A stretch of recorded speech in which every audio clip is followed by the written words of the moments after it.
You have illegally impounded funds at least 7 times.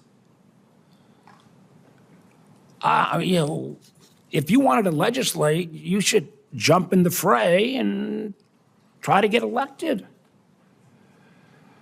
We passed that impound. The president has proposed to eliminate the CDFI program. Sir, and we haven't impounded anything. Do you have authority over the Secretary of Treasury? No, I don't. In fact, we released the money last week, but we are trying to make sure CDFIs are consistent with our agenda. Let me just give an example. You released the funds over a year. $6.2 You released the funds over a year after they were supposed to be released. I believe that is a violation of your duty. Let me just pride fashion.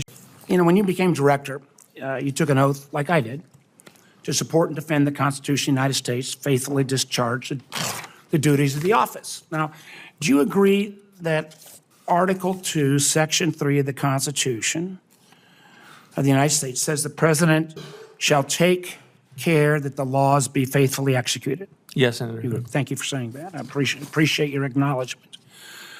Now, I believe by taking that oath, you have a duty to faithfully discharge your office as a designee of the president.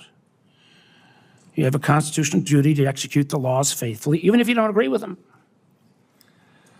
So I don't understand, sir, how I see the OMB director as having a role that is ministerial, not legislatively. Yet, sir, I start just with what the nonpartisan GAO that says you have illegally impounded funds at least 7 times. If you wanted to legislate, you should jump in the fray and try to get elected.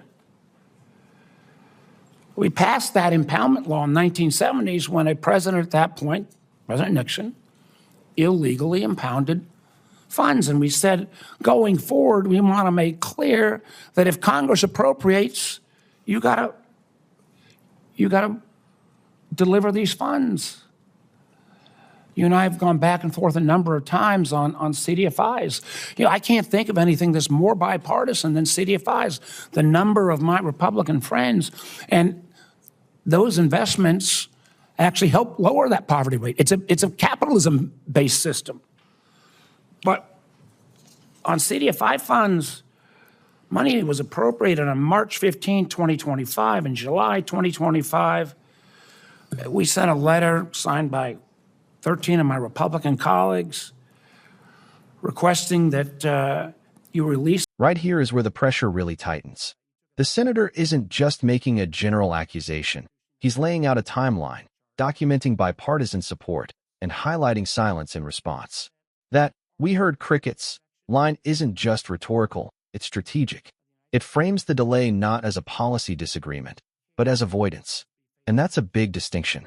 Because if funds were legally appropriated and widely supported, then the question becomes unavoidable. Why weren't they released? Was this oversight or intentional obstruction? That's the tension now building in this exchange, and it's about to force a much more direct confrontation. Those funds, we heard crickets until last week.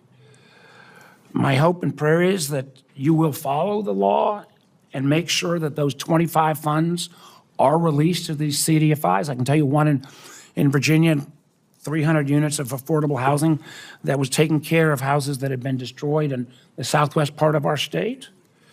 So I am hugely disappointed that you somehow believe that you're a legislator. You're not a legislator. You are ministerially supposed to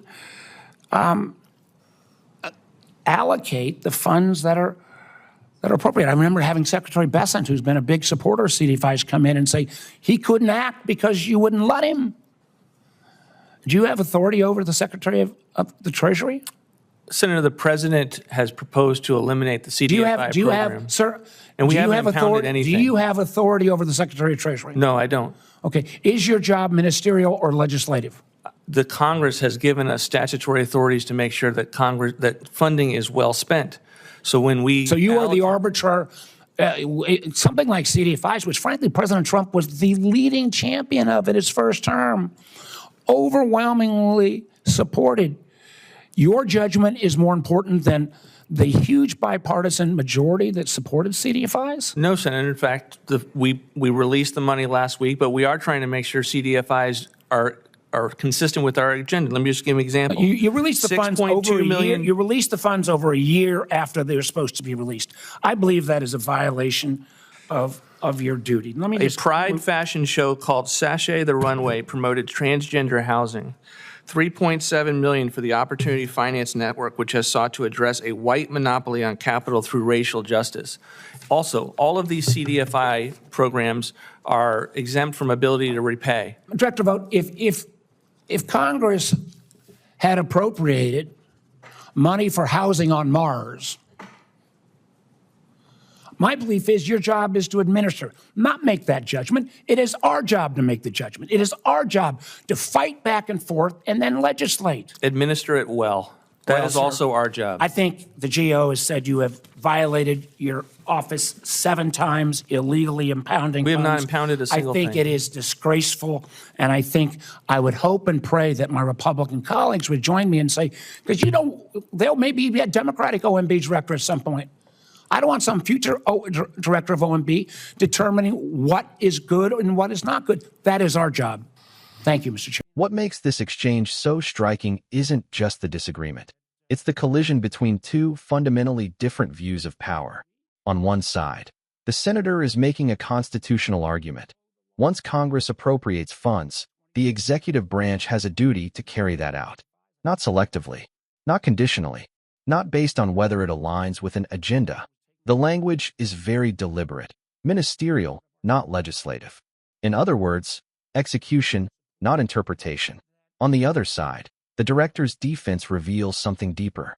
The phrase consistent with our agenda is doing a lot of work here, because it suggests that even after Congress acts, after bipartisan agreement, after legal appropriation, there's still a layer of discretion being applied. And that's exactly where the conflict explodes. Think about the timeline that was laid out. Funds approved in March, a bipartisan letter in July, and then nothing. Silence.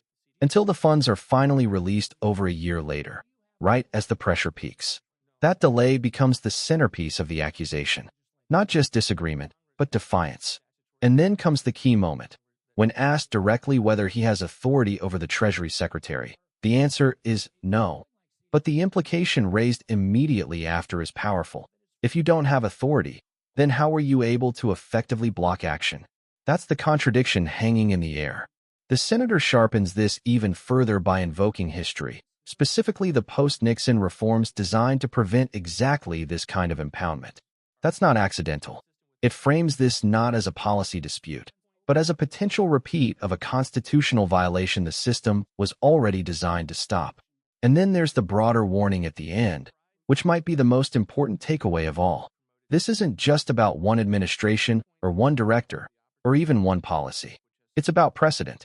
Because if one administration can decide which congressionally approved funds align with its agenda and delay or block the rest, what happens when the roles are reversed? That's the real stakes here. Not just who controls the money today, but whether the rules themselves are being quietly rewritten. And that's why this exchange matters. It exposes a deeper question. Is the execution of law becoming conditional? And if it is, who actually holds the final authority? The elected legislature or unelected officials interpreting intent after the fact? So what do you think? Was this a legitimate attempt to ensure accountability in spending, or a clear overstep of constitutional boundaries? If you found this breakdown helpful, make sure to like the video, share it with others who want clear political analysis, drop your thoughts in the comments, and subscribe for more deep dives like this.